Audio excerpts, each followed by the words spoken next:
Hey there, Grace and Truth. Just wanted to give you guys a quick rundown of something that I announced yesterday at the worship service. So I told you guys that some of us are going to be heading down to Anaheim in California because there may or may not be a kid of mine hiding in the office in the corner. What would happen if... Oh, he's going to hide. Okay. I got company. So yeah, I gave the announcement that we're going to be heading down to Anaheim to go to the annual Southern Baptist Convention, to the conference there where churches send messengers and we basically vote on the direction of things. So I'm not going to give you guys a full rundown right now because that would be like 45 minutes of all the reasons that we're going down, the decisions that have to be made, and so on. But here's the short version. I'm going to talk fast. I know that's a surprise to you guys, so buckle up. Here we go. So there are a number of issues that got us down there to Nashville when it was in Nashville last year.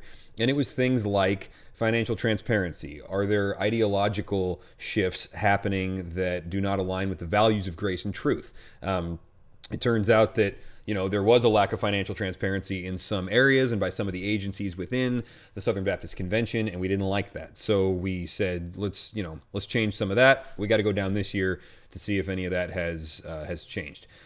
Some of that you can find out online. Some of it you really have to be there and talk to people because those processes have to be changed, and then the changes take effect over the next couple of years. So we can maybe not see the results yet, but being in person, we could track the trajectory for them and so on. The ideological shifts happening involve things like there are a lot of different names for it. You could call it cultural Marxism, you could call it critical race theory, whatever. And the Southern Baptist Convention is big enough that you can have movements within it, and you can have groups of people within it trying to accomplish ideological shifts. The question is, have those things taken root or not, and if so, to what degree, and all of that. So we went and hit that last year. That was kind of the hot button issue last year, and we need to go back this year to see what has actually happened. Again, if you're just looking online to see the effects of these changes, it may take a couple of years to see that stuff. So that's why we got to go in person and just pull people aside in the hallway. The nice thing is, all the big muckety mucks at the SBC, they're down there at the convention. So you can just sort of if you can pull some of them aside, you can get a lot of really good firsthand information. The other issue is the one that I brought up yesterday during the announcement, where last year we called for, we being Southern Baptist churches as a whole, we called for an investigation to see if there were any sexual abuse allegations that were not made known. We were not satisfied with their answers. I repeat, we were not satisfied with their answers. And so we said, all right, investigate the executive committee. They're kind of the board of movers and shakers, I guess. I don't know. And so that investigation happened. The report came out. By the way, they were supposed to get that report to us more than 30 days before the convention so that we had time to read it and understand it. I think it was like 288 pages long. They did not get it to us more than 30 days before the convention, so we're a little behind the eight ball here. So I'm not thrilled about that, but anyway, the report came out, and it turns out that there were a few guys kind of at the top of the structure, the administrative structure, that were just burying things because they didn't want the legal and the financial exposure, right? So it was like liability stuff. So we need to go and track the response to that. Now, once this stuff comes out, which I'm very glad it comes out. You can listen to me and Ben. We did a whole podcast episode on it on the Hungry for Wisdom podcast, and we dealt with the information that we had at the time. Of course, more information has come in since then, so that's not exactly a comprehensive picture. Once this stuff comes out, and it's good that it does, the question then is, what's the response from there? And you could either respond well or you could respond poorly as the Southern Baptist Convention. We need to go there and make sure that the response to these things lines up with our values as well. Let me give you some examples. If there's like a big administrative body that comes in over the top and says, all right, now we're going to enforce all of this stuff on the autonomous local churches to make sure this never happens again. That's not going to happen. It's not going to work. This problem got put into place with out of control administrative structures anyway, right? So plugging those holes with more of the same and then kicking more power upstairs, so to speak, that would not be an adequate solution. So there's that. We also want to see if people are just kind of covering their own rear ends with their language rather than actually making some substantive responses to these issues. The autonomy of the local church is a huge, huge deal. So we want to make sure that's the case. We also want to make sure that they're not creating pathways for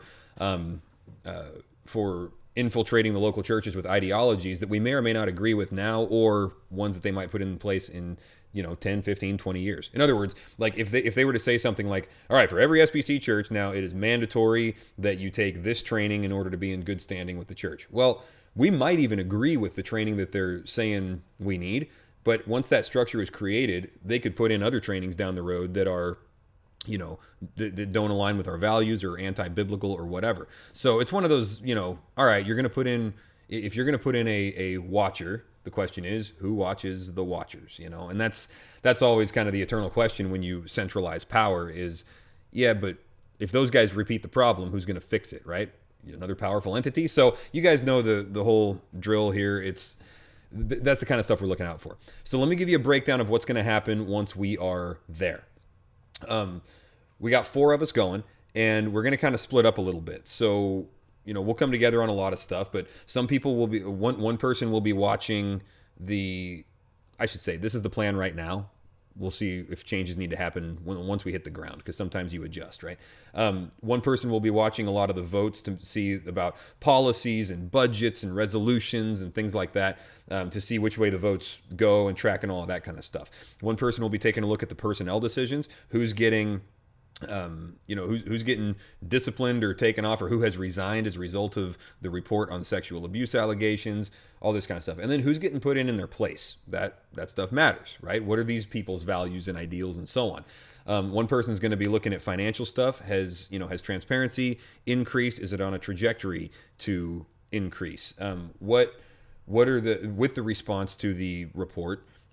What are the financial obligations for that? And if we send money to the SBC from here on out, where's it going? And are we dumping it into a hole? Do we have any control over it? All of those money questions.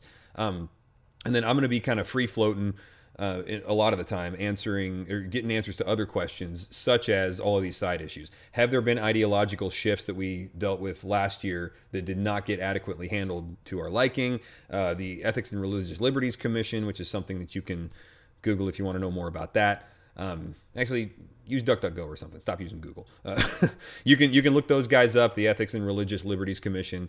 There's some ideological, ping pong going on there, and I want to see if they're still doing work that we're interested in funding. I want to check up on the seminaries. I want to check up on the North American Mission Board, the International Mission Board. So a lot of this is just a matter of going to their booth or pulling the right guys aside and the right cup of coffee with the right person. And I got a lot of these relationships already, so I'll be kind of floating around doing some of that. So that's sort of the plan on the ground. And I don't know if any of you are interested in this video at all, but I wanted to put this out there for the sake of transparency. So there you go.